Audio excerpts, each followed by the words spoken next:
আজকের গন্তব্য এমন এক পাহাড় যেখানে রয়েছে অ্যামাজন রেইন ফরেস্টের চেয়েও প্রায় ৭৫ মিলিয়ন বছর পুরনো রেইন ফরেস্ট। মানুষের তৈরি পরিবেশ বান্ধব কাঠামোর কারণে ইউনেস্কো যেটিকে বায়োস্ফিয়ার রিজার্ভ হিসেবে ঘোষণা করে।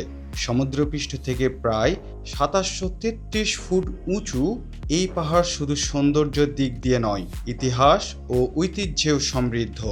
নাম পেনাং হিল। আসসালামু আলাইকুম, আমি মাসুম। মালয়েশিয়া সিরিজের ৮ম পর্বে আপনাদের নিয়ে চলেছি এই ঐতিহাসিক স্থানে। জানবো এর ইতিহাস আর দেখব এর সৌন্দর্য। তো চলেন শুরু করা যাক। এখন আমি দাঁড়িয়ে আছি পেনাং হিলের বিখ্যাত ফানিকুলার টিকিট কাউন্টারে। দুপুরে খাবার খেয়ে আমরা গ্র্যাবে করে চলে আসি এই জায়গায়। টিকিটের শুভেচ্ছা মূল্য ৩০ রিঙ্গিত।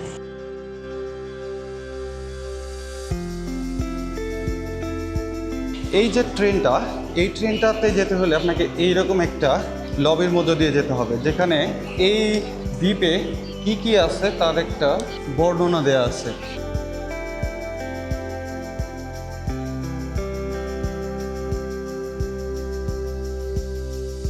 ছুটির দিনে এখানে যদি আপনি আসেন তাহলে আপনার জন্য বেশ বড় বিপদ আছে। আর আপনি যদি অনলাইনে টিকিট কেটে রাখেন তাহলে তো কোনো সমস্যা নেই। আমরা ছুটির দিন ব্যতীত এসেছি, তাই এসেই সাথে সাথে টিকিট পেয়ে গেছি। এখানে এসে আমরা সিট পাইনি। এখানে আসলে একটা ট্রেনে ৮০ জন করে ধরে, সম্ভবত সিট তার চেয়ে কম আছে বসার জায়গা, কারণ খুবই অল্প সময়ের জার্নি, তাই খুব একটা বেশি বসে থাকার প্রয়োজন পড়ে না। শহরের কোলাহলকে বিদায় জানিয়ে সমতল থেকে ওপরের দিকে উঠে চলেছি। ট্রেনের জানালা দিয়ে বাইরে তাকালে পাহাড়ের সৌন্দর্য মুগ্ধ করে। এই যে নিচে লাল ব্যাগ হাতে লোকটিকে দেখছেন, অচিরেই পাহাড়ে তার সাথে দেখা হতে চলেছে। তার কাছে শুনবো পায়ে হেঁটে উপরে উঠার অভিজ্ঞতা কেমন। খুবই অল্প সময়ের মধ্যে এই জায়গায় পৌঁছে গেলাম। ৩ থেকে ৪ মিনিট সময় লেগেছে এই ট্রেনে করে পাহাড়ের চূড়ায় আসতে।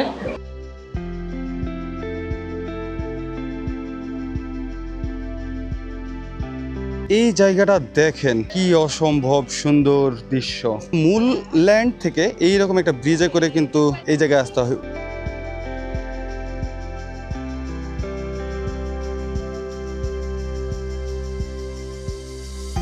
দেখেন আমি কোন জায়গায় এই মুহূর্তে দাঁড়িয়ে আছি, একদম পাহাড়ের চূড়োয়। ১৭৮৮ সালে ব্রিটিশরা এই হিল স্টেশনটি বানায়। সাধারণত মালয়েশিয়া খুবই হিউমিড এবং উষ্ণ আবহাওয়ার দেশ, কিন্তু এই জায়গাটা এবং আরও কয়েকটা জায়গা আছে যেখানে সবসময় ওয়েদার কিছুটা কুল থাকে। আর এই জন্য তারা অবকাশ যাপন কিংবা একটু আলাদা করে সময় কাটানোর জন্য এইরকম একটা ঠান্ডা পরিবেশে রিসোর্ট টাইপের হিল স্টেশন বানিয়েছিল। আর এখন সেটা একটি দর্শনীয় স্থান হিসেবে অন্যতম গুরুত্বপূর্ণ জায়গা হয়ে উঠেছে। এইরকম একটা সুন্দর টানেল দিয়ে ওপরের দিকে উঠতে হয়। আর এইদিকে দেখেন কি সুন্দর ফুল। আমি পাহাড়ের মধ্যে এত বেশি ফুল দেখি নাই। বাংলাদেশের পাহাড়গুলো অন্যরকম সুন্দর, কিন্তু এত বেশি ফুল আগে দেখি নাই।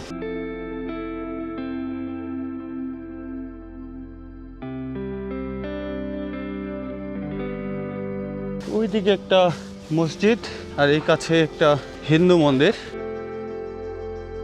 আমার সামনে যেটা দেখছেন সেইটা হচ্ছে দক্ষিণ ভারতীয়দের জন্য একটা বিখ্যাত মন্দির। এটা হচ্ছে শ্রী আরুললি থিরু মুরুগান টেম্পল। ব্রিটিশ সামরিক বাহিনীতে কর্মরত ভারতীয় হিন্দু সিপাহী এবং পালকি বাহকরা উপাসনার জন্য এই পাহাড়ের বুকে মন্দিরটি বানিয়েছিল। তো চলেন এখন ওই মসজিদের দিকে যাই। এইটা হচ্ছে মন্দির আর এইটা হচ্ছে মসজিদ।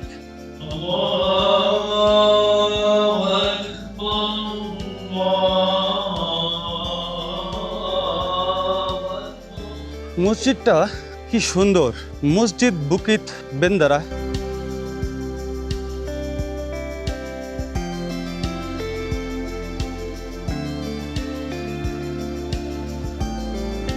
একজন মুসলিম নামাজ পড়ছে, তাই আমি আর ভিতরে যাচ্ছি না।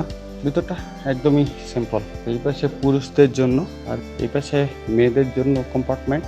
পাহাড়টা অনেক বেশি গরম, থাকা যাচ্ছে না, কিন্তু ঠিক এই জায়গায় এসির মতো ঠান্ডা। হয়তো এই যে বিল্ডিংটা আছে, এই বিল্ডিংটার যে শৈলী, এটার কারণেই হয়তো এই অঞ্চলটা বা এই জায়গাটুক অনেক বেশি ঠান্ডা। পাশাপাশি দাঁড়িয়ে থাকা ভিন্ন ভিন্ন ধর্মীয় প্রতিষ্ঠান প্রমাণ করে এখানে ধর্মীয় সহিষ্ণুতা কতটা প্রবল।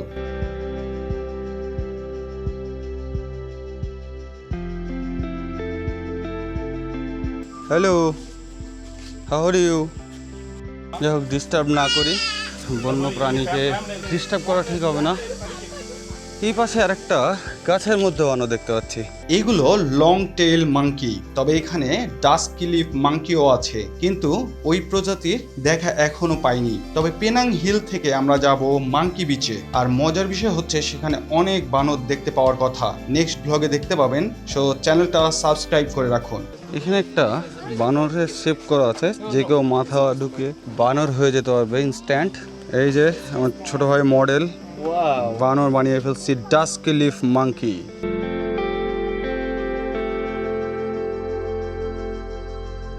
এটা Curtis crest tree top oak. 2017 সালে প্রতিষ্ঠিত এই স্ট্রাকচার পাহাড়টি সর্বোচ্চ স্ট্রাকচার। প্রকৃতির ক্ষতি না করে পরিবেশ বান্ধব উপায়ে এমনভাবে এটি বানানো হয়েছে, যার কারণে 2021 সালে পেনাং হিলকে ইউনেস্কো বায়োস্ফিয়ার রিজার্ভ হিসেবে ঘোষণা করে। আপনি যদি চান, এর উপর হাঁটতে হাঁটতে আশপাশে বড় গাছপালার সর্বোচ্চ শাখাগুলো ছুঁতেও পারবেন। এটি প্রকৃতির আরো কাছে নিয়ে যায়। অসাধারণ উদ্যোগ।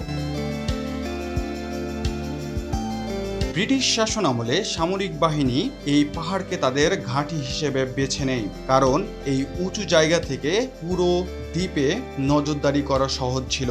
ওই সময় দ্বীপে কোনো সামরিক জাহাজ বা বিশেষ কারো আসার খবর সংকেত হিসেবে জানাতে তারা বিশাল বড় একটি পতাকা উড়াতো। ওই পতাকা উড়ানোর রিচুয়ালের কারণেই স্থানীয়রা এর নামকরণ করেন বুকিত বেন্দারা হিসেবে, যার অর্থ পতাকার পাহাড়।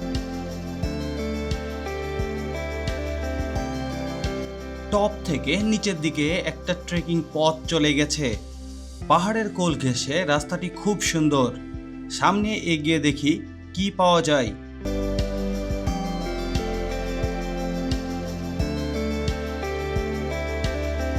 150 মিটার গেলে টানেল পাবো। আমরা অলমোস্ট 200 মিটার নিচে নেমে এসেছি।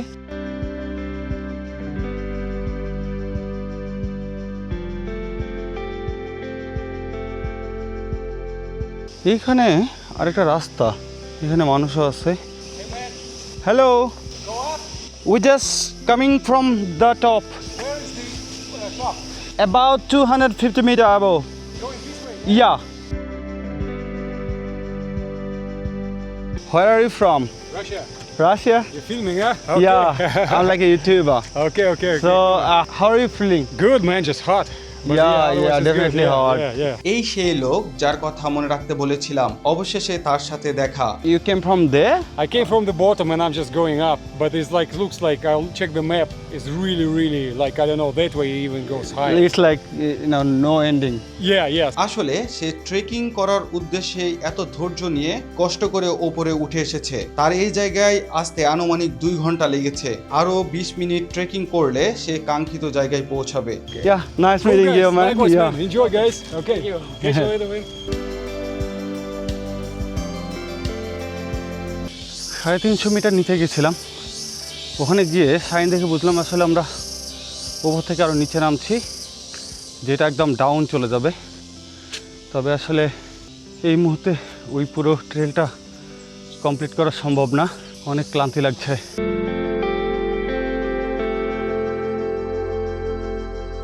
এখন আমরা পেনিকুলার স্টেশনের দিকে চলে যাব।